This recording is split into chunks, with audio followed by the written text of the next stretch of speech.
کە ئەم ڕۆژی لەگەڵدا بێ کورد جگە لە پابەندبوونی بە ئاینی ئیسلام هاوکات خزمەتێکی زۆری ئەو ئاینەیشی کردووە. بۆیە بە درێژای مێژووی داگیرکاری کوردستان و ژێردەستەی کورد وەک نەتەوە کورد هیچ گرفتێکی لەگەڵ ئاینی ئیسلامدا نەبووە ئەوەندەی قوربانی خەونە نیشتیمانی و نەتەوەیەکانی خۆی بووە. کەسی ئیسلامی سیاسی دێت و هاوچێشەکان ئاوەژوو دەکاتەوە. بەمانایشتی هێزە ئیسلامیەکان دێن دەیانەوێ جارێشتر بە دەمامکی ئاینەوە شوناسی ئیسلام بوون بدەنەوە کوردستانیان. پرسیار لێرەدا ئەوەیە بۆچی ئیسلامی سیاسی دەیەوێت بە دەمامکی ئاینەوە جارێشتر شوناسی ئاینی و موسڵمانی بداتەوە خەڵکی کوردستان؟ ورتر بڵێن ئایا هێز و گروپکەری ئیسلامی هێزی سیاسی و ئایدۆلۆژین یان هێزی ئاینی؟ ئەم گروپانەی کە لە کۆمەلگا جیاجەکان و کۆمەلگای کوردیش کرێداگەین لە ئەساسدا گروپی سیاسی بۆ مەرامی سیاسی دروست دەبن، بەڵام لەگەڵ ڕۆشتنی کات ئەم مەرامە سیاسیە بەدین بە ئایدۆلۆژیا دەکرێت. بۆ دەکرێتە ئایدۆلۆژیا دینی؟ زۆر ئاساییە، زۆر سادەیە، نەک ئاسایە، زۆر سادەیە بۆ ئەوەی شەریعەت بدا بەخۆی. چکە لە گروپی دینی یا گروپی سیاسی کە پەنا بۆ دین دەبا ئەم پرسیارە لای نامێنێ، یعنی ئەو کە شەریعەت پێویستە چۆن شەریعەت لە خەڵکەوە وەربگرم، ئەم پرسیارە دەگۆڕێ بۆی چۆن شەریعەت لە ئاسمانەوە وەربگرم. چکە ئەو کاتێککە ئەو دێت، ینی هێزە ئیسلامیەکان دایما پرسیاری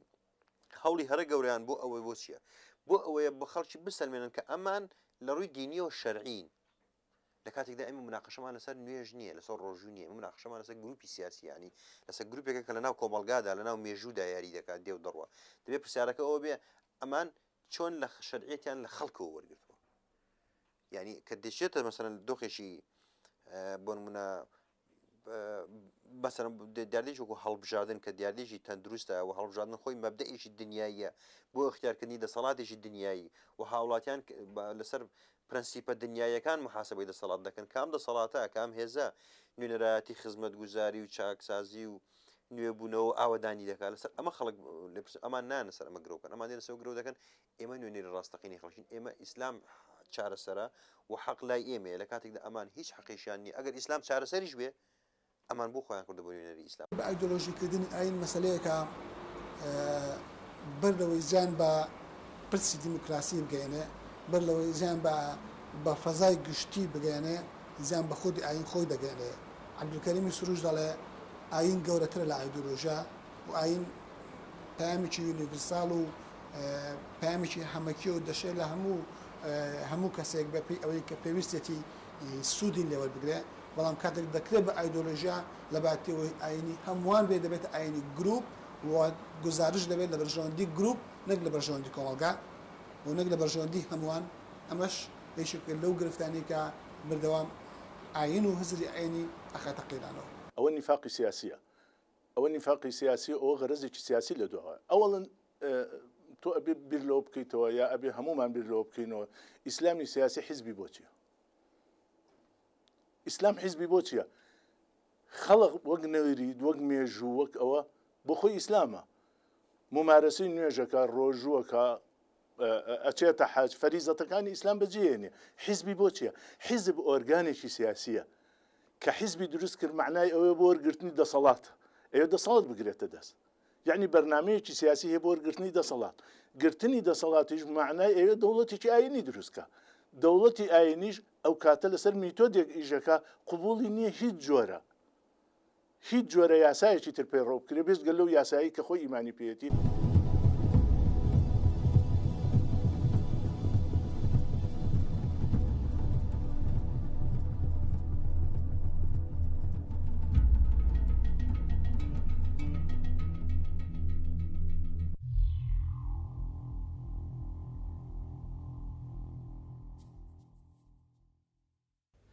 پێ بە پێی قۆناغەکانی دەرکەوتنی ئاینەکان و پێشکەوتنی ژیان و گەشەی کۆمەلگاکان هاوکات بە گوێرەی هەلومەرجی سیاسی و ئابووری و کۆمەڵایەتی و کللتوری و تەنها لە پێناو ئامانجێکی سیاسیدا لەلایەن گروپ و هێزە ئاینیە سیاسیەکان هەوڵی بە ئایدۆلۆژیکردنی ئاینەکان دراوە و تا ئەم ڕۆژی لەگەڵدا بێ ئەو دیاردەیە بەردەوامە.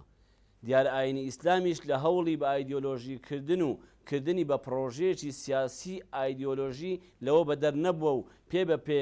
گروپ و هێزە ئیسلامیەکان کاریان لەسەر بە ئایدۆلۆژیکردنی ئیسلام و بەتاڵکردنەوەی کردووە لە ماناو بەهار ڕۆحی مرۆڤایەتیەکانی.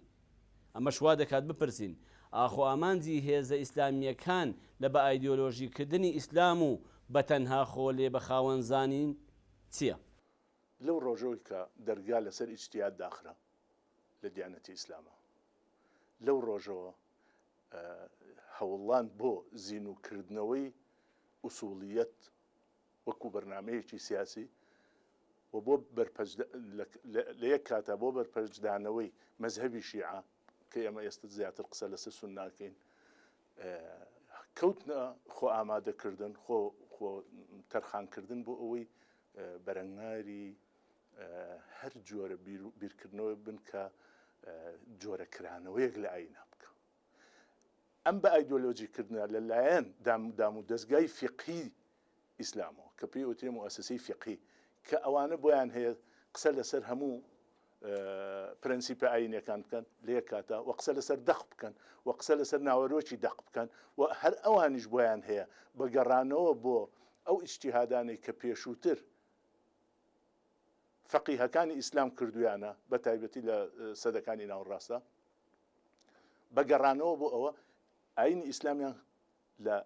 بە بنبەستگایان میتۆدێکیان هێنایەکایەوە ئەو میتۆدە توانای بیرکردنەوە بە ممارەسەکردنی عەقڵانیەت هاتە دواوە. ئەوان کە ئیسلام ئەکەنە ئایدۆلۆجیایەک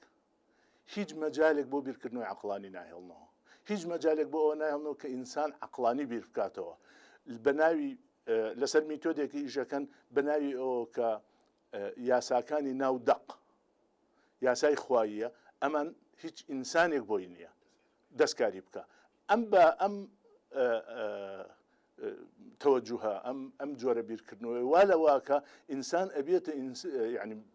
ئادەمیزاد یا مرۆڤ ئەبێتە ئینسانێکی بێدەسەڵاتی هیچ لە بارانە بوو مەجای بیرکردنەوەی نییە. هەر لەبەر ئەوەشە ئەیبینیت هەتا ئێستا نەتوانراوە بە حقیقت بەو جۆرەی کە لە دیانەتی مەسیحیان لای دیانەکان ئەوان ڕیفۆرمیان کردووە لە سەردەمی ڕێنیسانسە کە بە بزوتنەوەی ڕیفۆرمی ئاینی ناسراوە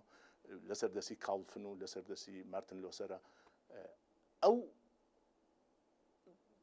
هاوشێوەی ئەوە نەتوانراوە لە دیانەتی ئیسلامە بکرێت. خەڵقێکی زۆریش هاتووە لە ئەفغانیەوە بیگرێت تا محەممەد عەبدە و تاچی و تاچێ ویستویانە جۆرە ڕیفۆرمێک بکەن دیانەتی ئیسلامە بەڵام بە بنبەست گەیشتووە. لەبەر چی؟ لەبەر ئەوەی تەشریع هەیە لە ئاینی ئیسلامە. ئەم تەشریعە پێی ئەوتری یاسای خوایی کە یاسای خواییش بوو ئینسان نابێت دەستکاری بکە و کە دەستکاریش نەکرا ئەبێ ئینسانی ئەم سەردەما بە عەقڵیەت 1400 ساڵەوە پێش بیر بکات. ئەگەر بە یەک دەڕژ بێ باس لە بە ئایدۆلۆژیکردنی ئیسلام بکەین بە ئایدۆلۆژیکردنی ئاین بکەین کە بریتە لە جۆزانەوەی ئاین لە پەیامێکی گردردونی یونیڤرساڵەوە بۆ ناو گوتارێکی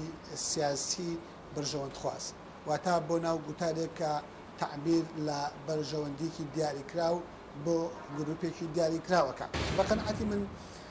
مەسەلەی بە ئایدۆلۆژیکردنی ئاین چەند فاکتەرێکی سەرەکی هەیە. یەکەمیان پاراستنی بەرژەوەندی گروپێکی دیاریکراو، پاراستنی ئەم بەرژەوەندیە بنچینەیەکی سەرەکی بە ئایدۆلۆژیکردنی ئاینە و واتە بەردەوام بە پێی هەلومەرجە جۆرە و جۆرەکان هەلومەرجی سیاسە گۆڕاوەکان هەلومەرجە کۆمەڵات و ئابوورە گۆڕاوەکان کار لەسەر هێنانەوەی کۆمەڵێک دەخدەکرێت بۆ پاداستنی ئەو بەرژەوەندیانە بە پێی ئەو هەلومەرجە نوێی کە لە ئارادایە. دووهەم خاڵ لە مەسەلەی بە ئایدۆلۆژیکردنی ئاینە بریتە لە بەخشینی ڕەوایەتی. هەموو گروپێکی ئایدۆلۆژی لە دنیاە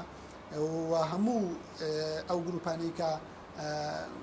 بوون بە بەشێک لە ئایدۆلۆژیای ئاینیە ئایدۆلۆژیای نەئاینیش پێویستیان بەوەی کە شەرعیەت لە هێزێکەوە وەرگرن سعید لە شتێکەوە وەرگرن تا بوون و مانەوەی خوان هەبێ و بێگومان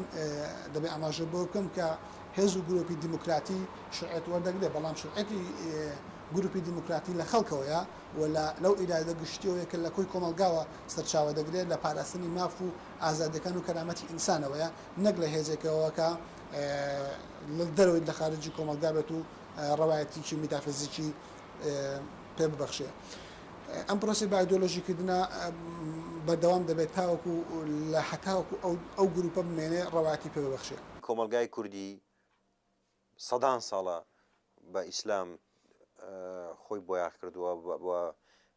قوڕی بڵین ئەم کۆمەلگایە بە ئاوی ئیسلام شێلدراوە و کۆمەلگای کوردی کۆمەلگایشی مسلمانە بە نەتیجە لە هەموو ئاستەکانی و لە هەموو جنگەکانیدا بەڵام کێشەکە لەوەدا کە هێزێکی سیاسی دێت بۆ مەرامی ململانی دنیایەکانی دێت ئاین بە ئایدۆلۆژیا دەکات چکە هەتا ئاین بە ئایدۆلۆژیانەکان ناتوانێت خۆی بە مقدەس نیشامدا و ئەوانی تر بە نامقدەس و خۆی بە ئیماندار و ئەوانی تر بە نائیمان بە کافر بە جۆرە جۆرەکان خۆی بە حەق و ئەوانی تر بە باڵتێل و بەو شێوە دابشکردنەکە ئەم دابشکن لە ئەساسە دابشکردنیی جەهەندەمیە یعنی مرۆڤ کاتێک دابش دەکرێت بۆی ئەمەیان بەهشتیە و ئەمەیان دۆزەخیە یەک مافێکی ینی جۆرێک لە تەدەخولە لە مافی خوا چکە خوا قەراری لە ڕۆژی قیامەتدا قەراری نهایی کۆتاییدا لەسەر و چێ باشێکی دۆزەخیە ئەمە یاکە لە دنیا ئەو بەدارەیەدا ئەم کەسە ئەمە بەشداری دەکات لە مافە ئەو مافە بەخۆیەدا کە ئەم نوێنەراتی خوا دەکە ئەمە بکە و دوو ئەمە لە ئیرهاب زیاتریزی تر لێ ناکەوێتەوە چکە کۆمەلگات دابش کرد بۆ دووبەرە بەرەیەکی ڕەش و بەرەیەکی سپی ئەم بەرە ڕەش و سپیە بە تاکید بەریەک دەکەوێت بۆیە بە ئایدۆلۆژیکردنی دین لە مێژووی ئیسلامەگە سەیری بکەیت بەشێک بووە لە بەکارهێنانی دین بۆ مەرامی گروپێکی دیاریکراوە و گروپە جیاجیەکان بە پێی مەرام و بەرژەوەندی جیاجیەکانیان دینیان بە ئایدۆلۆژیا کردووە مەسەڵەن تۆ لە زیاد لە 1000 ساڵ مێژووی ئیسلام ئەمانەی کە شەڕیان کردوونە ناو کۆمەلگای ئیسلامی چێ بوون شیعەکان بوون لەگەڵ سونەکان بوون لەگەڵ شیعەکان خەواریج بووە لەگەڵ معتەزیلە بووە لەگەڵ دەسەڵات بووە و خەلیفەکان یەک بە دوای یەکدا وە سەدان ڕوتی گروپی ئیسلامی هەمە جۆرت هەبوو لە مێژوودا کە هەمووی دژاتی و شەڕی یەکتری کردووە و یەکتری بە کافەزانیەکتری کوشتووە بوو دین نهاتوە کۆمەلگا فێری شەڕی یەکتر بکات دین ئەمانە هاتوون دینیان کردو بە ئایدۆلۆژیایەک بۆ مەرامی گروپە و بەرژەوەندی تایبەتیەکان کاتێک کە گروپێک پێویستی بووە خەڵک لە دوو پشت خۆی کۆ بکاتەوە بۆ مەرامی مەسەرەن بەرمونە شیعە و سونە لە ئەساسدا ناکۆکیەکی سیاسی بووە لە سەرەتادا پرسیارەکە بەزەوە بووە لە دوای پێغەمبەر ئەبوو بەکر شایانی ئەوەی بکرێتە خەلیفە یا ئیمامی عەلی پرسیارێکی سادە بووە ئەمانەی کە پێیان وا بۆ عەلی بکرێتە خەلیفە هەنێکیش پێیان وا بەدەبێ ئەبوو بەکر بکرێتە خەلیفە ئەم جیاوازیە لە نێوان ئەم کۆمەڵگە جیاوازیەکی سیاسی بۆ جیاوازیی ئایدۆلۆژی نەبووە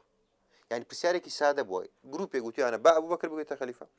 گروپێک گوتیانە ئیمامی عەلی شیاوترە بۆی بێ بە خەلیفە بەڵام بەرگەر ڕۆشتنی کات ئەم دوو گروپە کە لە ئەساسدا ناکۆکی سیاسیە بە مرور ڕۆشتنی کات و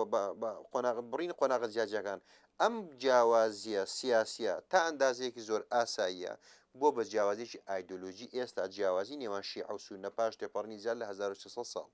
بەسەر ئەم ڕووداوە سیاسیە ئێستا جیاوازی شیعە و سونە لە جیاوازی ئیسلام و مەسیحیەت زیاترە یعنی نە نوێژیان بەیەکەچێ نە جلوبەرجیان بەیەکەچێ نە بیرروکردنەوەیان بەیەکەچێ نە شێوازی قسەکردنیان بەچێ نە هەڵسوکەتیان بەیەکەچێ و بە نەتیجە ڕۆژانە یەکتر کافر دەکەن و بە نەتیجە ڕۆژانە یەکتر دەکوژن کەس ئەم حقیقەتە نەزانێ خەڵکی عێراق لە دوای ڕوخانی بەحسەوەمی بۆ دەرکەوت لە کاتێکە لە سەدەی بەحسەمیان بە پیاده دەکراوە لە پاکستان ئەمە هەیە لە سعودیا هەیە لە بەحرین هەیە لە ئیمارات هەیە لە هەر شوێنێک شیعەیەک و سوننیەکی لێبێ ناکۆکی ئەم ناکۆکە ناکۆکیی عەقائیدی هەیە ناکۆکیەکی دینی هەیە بەڵام لە ئەساسدا ئایا ناکۆکیەکە ناکۆکیێکی سیاسی بۆ یا دینی بووە سیاسی بووە کەواتە من لێرەوە دەڵێم بە ئایدۆلۆژیکردنی دین خەتەرترین ڕووداوەکە بەسەر دیندا هاتووە لە مێژوودا یعنی هەموو دینێک مەسەڵەن ئاینی مەسیحی بمبورە ئێستا لە فەڕەنسا زۆر خۆشەویسترە لەو سەردەمانەی کە بە ناوی ئاینی مەسیحیەوە دەسەڵات لە ئارەدا بوو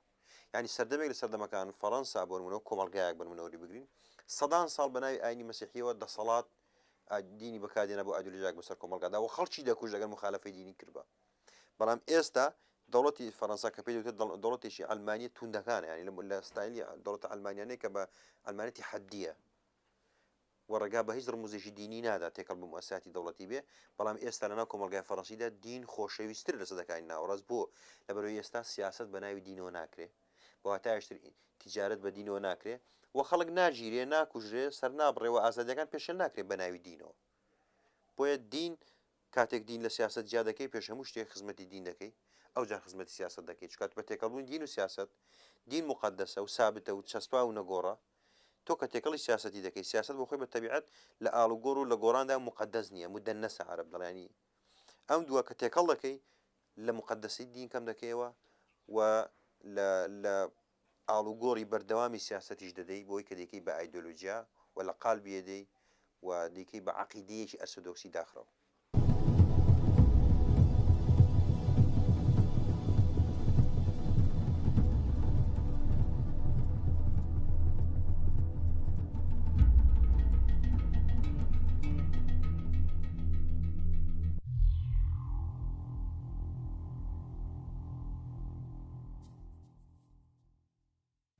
بە درێژایی ئەو ماوەیەی هێز و گروپی ئیسلامی سیاسی لە کوردستان کەوتونەتە کار بە تایبەتی لە دوای ڕاپەڕین جگە لە کارکردنیان لەسەر هەست و سۆز و وشیاری سادەی خەڵک بۆ ئەوەی بڕوا بە خەڵک بێنن کە ئەوان نوێنەر و پارێزەری ئیسلامن هاوکات لە بەرامبەریشدا لە هەوڵی بەردەوام و جدی دابوون بۆ شێواندن و ناشرینکردنی گوتار و کاراکتەری هێزە عەلمانی و دیموکرات و لیبراڵەکانی کوردستان بەوەی وەک دوژمنی ئیسلام وێنایان دەکەن. بەڕاست ئیسلامی سیاسی بۆچی و بە چ مەبەستێکەوە کار لەسەر ناشرینکردنی گوتاری عەلمانی و هێزە دیموکراسیەکانی کۆمەڵگە دەکات؟ هەڵبەتە کۆمەڵێک فاکتی سەرەکی لە پشت پرۆژەی پرۆسەیەکی لەو شێوەیە کە دەتوانین بڵێن بە ناشرینکردنی وێنەی بەرامبەر یان بە تێکدانی وێنەی بەرامبەر ناوزەندی بکەین ئەمە شت لە ناوخۆی گوتاری گروپە ئیسلامیەکان و چ لە گوتاری ئەم گروپانە بۆ پانتایە شتەکان بەدی دەکرێت. یەکەم هۆکار بریتێ لە دروستکردنی وێنەیەک لە نێیار لە پێناومانەوەی خۆی هەموو گروپێکی ئایدۆلۆژی هەموو گروپێکە لەسەر کۆمەڵێک پرەنسیپی ئایدۆلۆژی کارکەوت بە کۆمەڵێک ئامانجی ئایدۆلۆژیەوە تاکەکانی خۆی پەروەردەکە پێویستی بەوە هەیە بەردەوام وێنەیەکی نێیار بخۆی دروست بکە و ئەو وێنە نێیارە وەکو هەڕەشەیەکی جدی لەسەر بوونی خۆی لەسەر بنەماکانی فکری خۆی لەسەر ئایندەی خۆی لەسەر تێڕوانین و پرەنسیپە ئەخلاقەکانی خۆی وێنە بکات تا لێرەوە بەردەوام جۆشدەرەوەی هێزی ناوخۆی بێ جۆشدەرەوەی بیر و چالاکی و کۆنستی تاکەکانی ناو گروپ خۆی بێ تا لەوە بتوانێت ڕەواتی بەمانەوەی خۆی بدا کار بۆمانەوەی خۆی بکە. هیچ گروپێکی ئایدۆلۆژی لە دنیای نییە بە ئیسلامی و نائیسلامیەوە کە بەردەوام خەریکی دروستکردنی وێنەیەکی دوژمن خەریکی دروستکردنی وێنەیەکی نارنەبێ. خاڵی دووەم بریتێ لە پرەنسیپێکی بیری ئیسلامی هەوچەڕە کە بە باوەڕی من ئەو پرەنسیپە لە سەید قوتب بۆ دەست پێ دەکات و بەتایبەتی لە معالم الطەریقە ئەو باس لەوە دەکات کە هیچێک لە هۆکارەکانی هۆکارە بنچینیەکانی دروستبوونی جیلی ئیسلامی فەرید نەوەی ئیسلامی نمونەیی لە ناو مەدینەیە بریتی بوو لەوەی کە ئەو نەوەیە هیچ بەها و بیر و تێزێکی دەرەوەی ئیسلام و دەرەوەی پرەنسیپەکانی قورئانیان قبول نەدەکرد ئەوەی کە دەهاتە خوای ڕێک قبولیان دەکرد و لە ناو واقعیشدا جێبەجیان دەکرد. بەڵام کاتێک کە لەسەر دەمی یۆنانە تەرجەمەی فکری یۆنانی و تەرجەمەی فکری خۆرئاوایی دەکرێت بۆ دنیای ئیسلامی خەڵک بەشێک لەو پرەنسیپە فەلسەفی و بیر و باوەڕە خۆرئاوایانە وەردەگرێت لێرەوە زەمینە بۆ تەشویقبوونی عەقڵی ئینسانی موسڵمان و مرۆڤی ئینسانی موسڵمان و هوشیاری ئینسانی موسڵمان خۆش دەبێت و ئەمەش دەبێتە گەورەترین کۆسپ لە بەردەم دروستکردنەوەی جیلی ئیسلامی فەرید. بۆیە بۆ ئەوەی ئەو جیلی ئیسلامیە نمونەیە دروست ببێت پێویستە سەر لە نوێی عەقڵی ئینسانی موسڵمان پاک بگرێتەوە لە هەر شتێک کە ناقورئانی بێت هەر شتێک کە لە خۆرئاوا و لە دەرەوەی دنیای ئیسلام و لە دەرەوەی دەقەکانە هاتبێت. ئەمە پرەنسیپێکی ئایدۆلۆژی گرنگە کەوا دەکات بەردەوام هەموو تێزێکی لیبرال و تێزێکی ئەلمانی هەم ڕەتی بکەنەوە هەم بە گومان و سلی بکەن و هەم وێنەی بشێوێن لێ. خاڵی سێهەم لەو پرۆسەیە کە ئەنجام دەدرێت بە باوەڕ من بریتێ لە دروستکردنی کەشێکی سۆزباوی چکە لەناو هەموو گوتار ئایدۆلۆژیەکان بە درێژایی مێژووە بۆکە بروژاندنی لایەنی سۆز لە ئینسانە کاریگەریی گەورەی هەیە لەسەر جۆشدانەوەی کار کاریگەریی گەورەی هەیە لەسەر بەرەوپێشچوونی کار و چالاکردن بۆ داژیکردنی پانتایی زیاتر ڕووبەری زیاتر چالاکی زیاتر لەناو هەموو کایە جۆرەجۆرەکانی کۆمەڵگایە. گروپی ئیسلامیەکان هەر گروپێکی ئایدۆلۆژی لە دنیاە پێویستیان بەم جۆرە لە کارکردن هەیە کە لەسەر ڕۆژاندنی هەست و سۆز کار بکەن. ئەگەر دیوێکی ئەو گروپانە بەریتی بێت لە ستراتیژێکی سیاسی و ستراتیژێکی ئایدۆلۆژی ئەوە دیوێکی تریمانەوەیان بریتێ لە گوتارێکی سۆزباوی کە بەردەوام لە ناوەوە تەفعیلە و بەهێزکەرەوەی ئەم پرەنسیپە ستراتیژیە. بەر لە هەموو شتێک دیموکراسی و ئەلمانیەت و لیبرالیزم سێ چەمکن کە ناکۆکن لەگەڵ گوتاری ئیسلامی سیاسی. ناکۆکیەکەش لێ زۆر ئاشکرا و زۆر وازح ئەوژبیری لەوەی کە گوتاری ئیسلامی سیاسی گوتارێکی مقدس ئامێزە و گوتارێکی ئایدۆلۆژیا و گوتارێکی ئەرسەدۆکسی داخراوە و گوتارێکە ئەو ناهێوێت دنیایەک دروستکە کە تیایدا مرۆڤەکان ئازاد بن لە بیرکردنەوە و ئازاد بن لە هەڵبژاردننی سلوکی کۆمەڵاتی خۆیان و ئازاد بن لە اختیارکردنی فۆرمێک لە فۆرمەکانی ژیان تایدا ئەو ڕاست پێچوانەی ئەوە ئەم هاتووە هەڵگری فۆرمێک لە بیرکردنەوە فۆرمێک لە ژیان دەوێت ئەم فۆرمە دابەزێنێتە ناو کۆمەلگا ینی ئەو مەبدەئی ئەو زاراوەی کە خۆیان زۆر تاکید دەکەنەوە سەر ئەوان گروپگەلێکن هاتوون داوە دەکەن بانگەواز دەکەن بۆ حەقیقەتێک کە لای ئەوانە و خەڵک لەسەری نییە هاتوون خەڵک بێنە سەر ئەم حقەتێک کە ئەمان بڕوایان پێدی ئەم حقەتێک کە ئەمان پێیان وا حقەتە ئەلێرەوە دیموکراسی و ئەلمانیەت و لیبرالیزم سێشتن بێکەوە یەک معادە یەک نەتیجەی دەکەوێتەوە ئەوش بریتە لەوەی کۆمەلگایەک بێت کە تایدا هەڵ سوڕانی سیاسی بیرکردنەوە سلوشی کۆمەڵایەتی و کێشە و پێشاتەکان بە دنیایی بکرێن مرۆڤەکانە سەر زەوی بڕیاری لێ بدەن کەس نێت بە ناوی مقدسێکەوە جا ئەم مقدسە ئیسلامی بێ یا وەکو سەدەکانی ناوەڕاست مەسیحی بێ یا جوولەکە بێ یا هەر ئاینیشتر بێ لەسەر زەوی ئەمە ناکۆکە لەگەڵ جا ئیسلامی سیاسی لە کۆمەلگای ئێمەمانە کە نوێنەراتی ئەم گوتارە داخراوە ئاشودۆکسیە دەکا ناکرێت لەگەڵ ئەمانە ناکۆک بێ یعنی ناکۆکیەکە بریتینیە لەوەی کە ئەو ئیدعا دەکات ناکۆکم یا ئیدعا ناکە ناکۆکیەکە ناکۆکیش کرداریە پراکتیکیە یان جەبرێکە لە دەرەوەی ئیرادەی ئینسانەکان خۆیانە چکە تۆ ناکرێ هێزێک هەبێ نوێنەراتی گوتارێکی ئاینی بکەوە پێی وابێ حقیقەتی مطلق لای ئەو هاتو خەڵک هیدایەت بدا ئەو هاتۆ ڕێنمای خەڵکا بۆ ڕێ ڕاستەقینە و ئەو هاتۆ بە خەڵک بڵێ خەڵچینە چارەسەری تەواو لای منە و من لەسەر حەقم و باقی ڕەوت و بۆچوونەکانی تر هەر ڕەنگێکیان هەبێ یا هەر بواغێکیان لە خۆیاندا بێ هەر فۆرمێکیان هەبێ لە ناوەرۆکدا هەمویان گومڕاین چکە ناکۆکن لەگەڵ بەمدە ئەسەرچێکە کە بریتە لە ئەوانە پرۆژێ دنیاین و ئەمن پرۆژێژی دینیم ئەلێرەوە بە تاکید گوتاری ئیسلامی سیاسی بە هیچ شێوەیەک ناتوانێت بە هیچ شێوەیەک ناتوانێت ناکۆک نەبێ لەگەڵ گوتاری دیموکراسی و لیبرالیزم هەرچەندە جارجارە گوتاری ئیسلامی بەتابەت لە 2 سپتەمبەرەوە گوتاری ئیسلامی سیاسی ئیدعای ئەوە دەکاکە ئەو لە زۆر من عەتەفوتویەتی کە باسی دیموکراسی دەکاتەوەم باسکردنێکە بۆ ینی لە شەرمان و جاری واشەیە ببوونە لە ترسان و جاری واشەیە بۆ ڕازیکردن یا بۆکو جۆرێک لە فێڵکردن و زۆرێک لە یاریکردن ئەگەر ناچۆن دەکرێت هێزێک هەبێ ئاینی بێ داخراو بێ هێزێکی ئایدۆلۆژی ئەسۆدۆکسی بێ دینی بێ دیموکراسی بۆکو ئامانجێک سێرکە لە بەرەوەی لە ئەساسدا دیموکراسی بریتە ناکۆکە لەگەڵ ئەم لێرەوە دیموکراسی بەو مانایەکە بریتە لە تەنزیمکردنی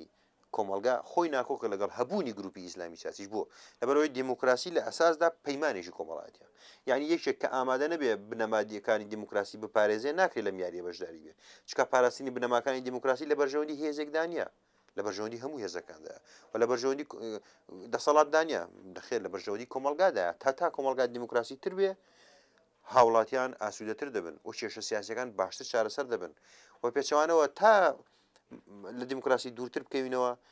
ئەگەرەکانی دیکتاتۆریەت و ئەگەرەکانی زاڵبوونی دەسەڵاتێکی تۆتالیتار و ئەگەرەکانی هاتنەکای دۆغێکی ناسروشتی یا دۆخێکی ناتەندروست با بڵین بەسەر کۆمەلگادا بەهێزتر دەبێت بۆیە بە تاکید گوتاری ئیسلامی سیاسی بە هیچ شێوەیەک ولا هیچ شوێنێکی دنیادا ولا مێژوشدا بەرژەوەندی لەگەڵ پرۆسی دیموکراسی ناتۆ تەنیاوە نەبێ کە زۆر جار هێزە ئیسلامیەکان لە هەندێک شوێنی دنیا هاتوون مەسەرەن دیموکراسی وەکو فەزایەک وەکو تەکنی وەکو مەساحەیەشی لەبار بۆ گەیاندنی بیر و باوەڕەکانی خۆیان بەدەسەڵات گەیاندووە ئەمە هەبووە بەڵام ئەمە یەکسان نییە بۆی کە هێزی ئیسلامی سیاسی یا گوتاری ئیسلامی سیاسی کۆکە لەگەڵ بنەما سەرشەکانی دیموکراسی حقیقەتەوەیە کە هێزی ئیسلامی لە بنەڕەتا بڕوای بە شتێک نییە بە سیستەمێکی سیاسی نییە کە پێی ئەوتێ دیموکراسیەت دیارە بڕبڕە پشتی دیموکراسیەتیش سیستەمی دیموکراسی ئەلمانیەت ئیسلامی سیاسی کە دژ بە ئەلمانیا دەوەستێ و تۆمەتبارێکە و تاوانبارێکە بۆی کە دژ بە ئاینە لە حقیقەتە بوختانێکی گەورە و تاوانێکی گەورە بەبێ بنەما ئەخاتە پاڵ سیستەمی دیموکراسی ئەلمانیەت بە هیچ شێوەیە پەیوەندی نیە بە ئاینەوە ئەلمانیەت یعنی دەوڵەت خەریکی کاروباری دنیای ئینسانە یعنی جیاکردنەوەی دین لە دەوڵەت یعنی دین بە تەنیا کاری شخصی ئینسانە تاکە کەسە چۆن پەیڕەوی ئاینی خۆیەکە هەرچی دینێ بێ هەر ئاینێکی هەبێ چۆن پەیڕەوی ئاینی خۆیەکە چۆن نەیریتەکان چۆن تەقسە دینیەکان ئاینیەکان چۆن پەیڕەوەکە نوێش چۆنەکە ڕۆژ و چۆنەگرێ دەوڵەت عیلاقی نییە بەسەریەوە